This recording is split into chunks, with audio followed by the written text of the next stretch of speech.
Look, I've been getting calls and texts all morning from friends on both sides of the political aisle about what happened in Washington, D.C. today. And you know what I told every single one of them? I told them all the same thing. Calm down.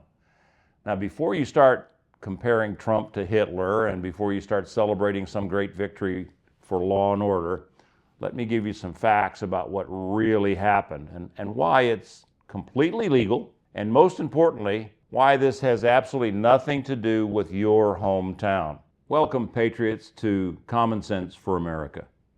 I'm Bruce Rutherford, coming to you from the beautiful Westwood Golf Club here in Houston, Texas. Now, because of what I'm seeing in the reactions, those reactions are telling me that most Americans don't understand how Washington, D.C. actually works. This is something we must understand to discuss this issue. Washington, D.C. is not like Houston or Peoria, Illinois, or your hometown. It's fundamentally different. D.C. is 68 square miles. It used to be 10 square miles, but private ownership has shrunk it down a little bit. But here's the key. Virtually all of that 68 square miles is federal property under federal control. We're talking about a city where the federal park police have jurisdiction over the National Mall, all the monuments, Rock Creek Park, the Potomac waterfront, even the traffic circles, and federal building areas. This is not just some small section, that's the majority of the district. Now, under Section 740 of the D.C. Home Rule Act, which was enacted by Congress in 1973, and yes, I did actually read the law instead of just reacting to the headlines. The federal government has explicit authority to take control of local police operations for 48 hours and, if extended, up to 30 days. Now, that's been the law since 1973. But here's the key point that everyone is missing. This only applies to D.C. Trump can't do this in Dallas. He cannot do this in Detroit. He can't do this in Des Moines. The only way federal authorities can take over local police is if a real American city is in a true state of genuine crisis. You know, this is like when buildings were being burned in Detroit in 1976, or when LA was in flames in 1992. Those are real American crises. Now, to my liberal friends who are already typing fascist in the comments, just calm down, stop. It's not the beginning of a federal police state. First, the numbers don't support a crisis. Well, according to the Metropolitan Police Department's own data, violent crime in D.C. is down 26% this year. Property crime is at near historic lows. Now, that's hardly the lawless wasteland that some people are painting. But crime in D.C., even after these drops, is still considerably higher than other American cities of similar size. Critics also point out that D.C.'s crime rate is underreported because juvenile crime is not counted. Now, second, Trump has exactly zero legal authority to do this in any other American city unless there's a genuine emergency that overwhelms local capabilities. Your city police chief doesn't report to Washington. Now, the Posse Comitatus law specifically prohibits the use of American military to enforce local laws. State governors may use their National Guard units in times of emergency, and the federal government can nationalize the state's National Guard in a true emergency, as was done in Detroit in 1967. But these are very rare and obvious emergencies.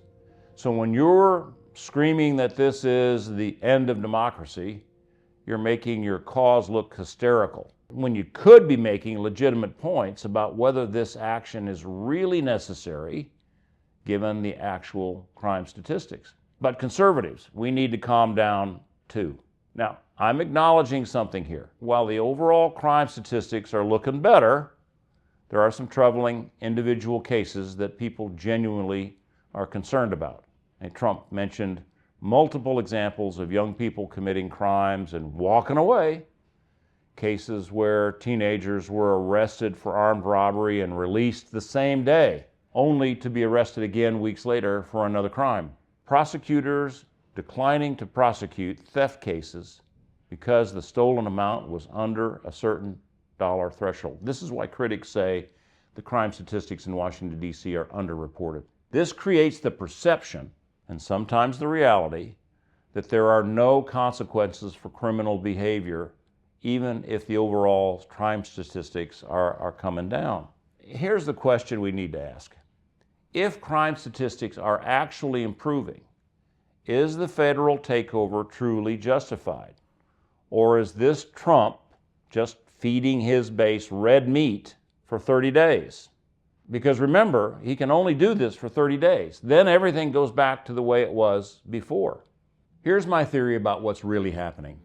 And this is speculation on my part, I admit. Trump is genuinely concerned about losing control of the House of Representatives in the midterm elections next year. I think he's looking for ways to reinforce his leadership of the Republican Party and to capture more of the middle ground. As you know, the Democrats have stupidly left the middle ground wide open, allowing Trump to move into that area politically. According to recent polling, voters consistently rank crime and public safety among their top concerns, even when official statistics show crime declining. Now, a recent survey found that 77% of Americans believe crime is getting worse, regardless of actual statistics. Trump sees this opportunity. He wants to position himself as the law and order candidate while appealing to moderate voters who have concerns about public safety, even if they're not fully on board with all of Trump's policies. Now, I think Trump wants to make D.C. a showcase of American safety, low crime, and American beauty, and we all applaud that. They've already mentioned cleaning up 70 homeless camps that were here on federal land in D.C. If you've been to D.C. recently, you know there are many roundabouts and parks where these camps were visible. Now, since the federal park police already have ultimate authority over most of this land anyway, and that's something I didn't fully understand until even this morning, Trump can point to concrete improvements and say, this is what America can look like when we take crime seriously. Now, it's a 30-day demonstration project with the nation's capital as the showcase. Every tourist, every foreign diplomat, every American who visits D.C., and I love to visit D.C., will see Trump's vision of law and order in action.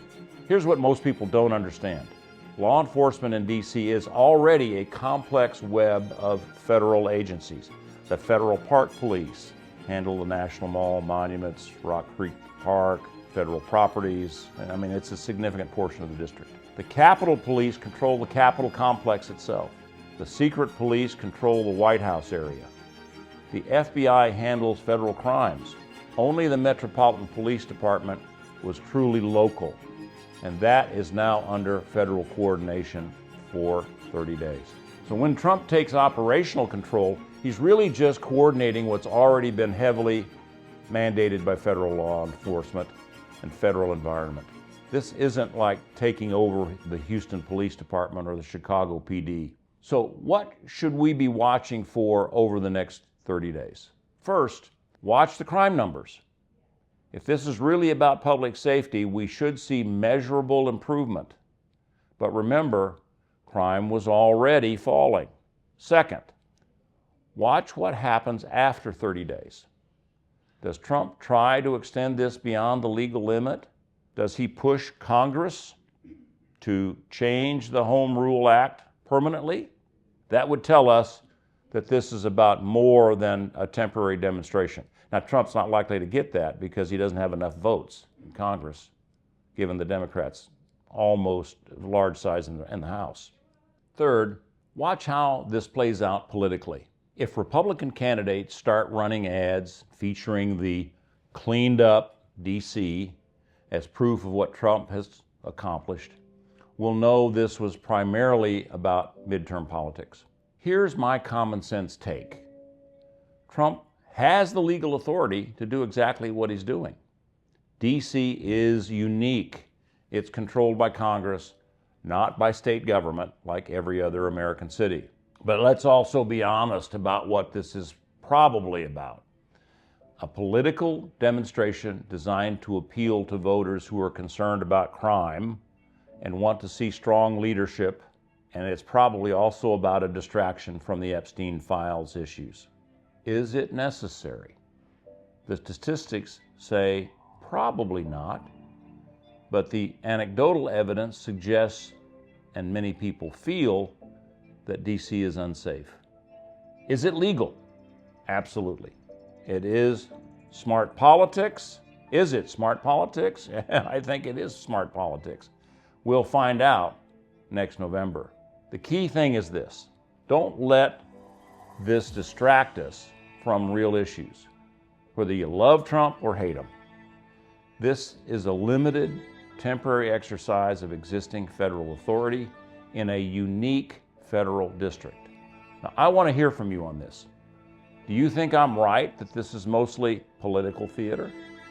Are you concerned about federal overreach, or do you think D.C. needed federal intervention? Now, share this with your friends and family who might be overreacting in either direction. Sometimes the most important thing we can do is help people understand the facts before the emotions take over.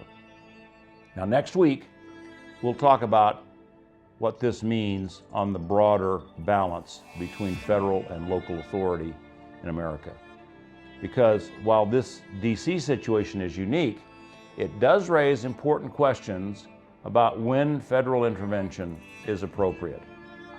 Until then, remember, common sense means looking at the facts, understanding the law, and not letting political emotions cloud our judgment, no matter which side you're on. Now, God bless you and yours, and God bless America.